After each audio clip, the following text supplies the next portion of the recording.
ഞാൻ 2012 Kolkata night റൈഡേഴ്സിൽ join ചെയ്യുന്ന സമയത്ത് ട്രെവർ ബെയിൽസ് എന്ന് പറഞ്ഞ സാറാണ് അവിടുത്തെ കോച്ച്. സാറിൻ്റെ ഒരു രീതി എന്ന് പറയുന്നത് അറ്റാക്കിംഗ് ബാറ്റിംഗ് ശൈലി, ഇതെല്ലാവരോടും സാർ അങ്ങനെ തന്നെ പറഞ്ഞിട്ടുള്ളത്. സാറിൻ്റെ ഒരു സ്റ്റൈൽ എന്ന് പറയുന്നത് അങ്ങനെയാണ്. ഇപ്പോൾ attack is better than defence.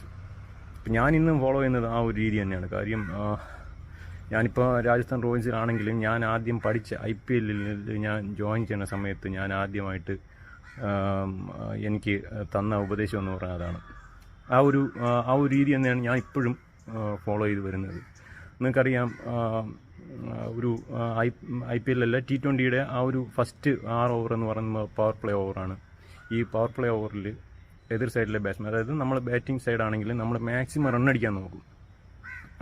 റണ്ണടിക്കുക എന്നുള്ളതാണ് നമ്മുടെ ഒരു വലിയ, അതായത് ആ പവർ പ്ലേ ഓവറിൽ അടിക്കുന്ന റണ്ണിന് മാക്സിമം റണ്ണടിച്ച് കഴിഞ്ഞാൽ അത് നമ്മുടെ ടീമിനെ സംബന്ധിച്ചിടത്തോളം വലിയൊരു മുതൽക്കൂട്ടാണ്. അപ്പോൾ അതുകൊണ്ട് നമ്മൾ മാക്സിമം റണ്ണടിക്കാൻ നോക്കും. ആദ്യത്തെ പവർ പ്ലേ ഓവറിൽ എന്ന് വെച്ച് കഴിഞ്ഞാൽ ഫീൽഡിംഗ് റിസ്ട്രിക്ഷൻ ഉള്ള സമയമാണ്. എല്ലാ ഫീൽഡർമാരും ഇൻ സർക്കിളിനകത്തായിരിക്കും. ഔട്ട് സൈഡിൽ ഫീൽഡർമാരൊന്നും കാണത്തില്ല, 1-2 പേരെ കാണത്തുള്ളൂ. ആ സമയത്ത് നമ്മൾ വലിയ ഷോട്ടുകൾ കളിക്കാൻ പറ്റും. നേരെ മറിച്ച് അപ്പുറത്തെ സൈഡും കൂടെ നോക്കണം, നമ്മൾ അപ്പുറത്തെ സൈഡും കൂടെ നോക്കണം. കാര്യം അവർ നല്ല ബൗളർമാരായിരിക്കുമല്ലോ. അവർ ആദ്യത്തെ, ഇപ്പോൾ ഞാനാണ് ഇപ്പം ബാറ്റിംഗ് ചെയ്യാൻ നിൽക്കുന്നതെങ്കിൽ ഞാൻ ഓപ്പണറായിട്ട് ബാറ്റ് ചെയ്യാൻ നിൽക്കുകയാണ്.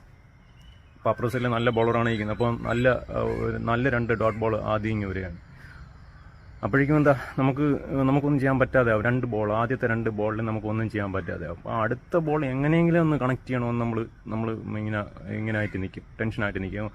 അടുത്ത ബോൾ എങ്ങനെയെങ്കിലും കണക്ട് ചെയ്യണം. അപ്പോൾ അതിനുവേണ്ടി നമ്മൾ ആഞ്ഞൊന്ന് ശ്രമിച്ച് കണക്റ്റായി അത് 6ഓ 4ഓ പോയി കഴിഞ്ഞാൽ നമുക്കൊരു കോൺഫിഡൻസ് ഉണ്ടാവും. മനസ്സിലായില്ലേ? അപ്പം നമ്മൾ ആ ഒരു കോൺഫിഡൻസ് വെച്ചിട്ട് അടുത്ത ബോൾ നമ്മൾ അതുപോലെ ശ്രമിക്കും. കണക്റ്റ് ആയി കഴിഞ്ഞാൽ അത് 6ഓ 4ഓ പോയി കഴിഞ്ഞാൽ അപ്പുറ സൈഡിലെ ബൗളറുടെ കംപ്ലീറ്റ് കോൺഫിഡൻസ് പോകും, നമുക്ക് കോൺഫിഡൻസ് കൂടും. അങ്ങനെ ഒരു സാഹചര്യമുണ്ട്. അപ്പോൾ അങ്ങനെ സംഭവിക്കുമ്പോഴേക്കും എന്താണെന്ന് വെച്ചാൽ, സാഹചര്യത്തിൽ അടുത്തെറിയാൻ വരുന്ന ബൗളറിനും ഒരു ടെൻഷൻ ഉണ്ടാകും. കാരണം നമ്മൾ ആദ്യം എറിയാൻ വന്നവനെ പഞ്ഞു കിട്ടതുകൊണ്ട് ചിലപ്പോൾ അവനും അടി കിട്ടും എന്നുള്ളൊരു പേടിയുള്ളത് കൊണ്ട് അവൻ ആ രീതിയിൽ ബോൾ എറിയും.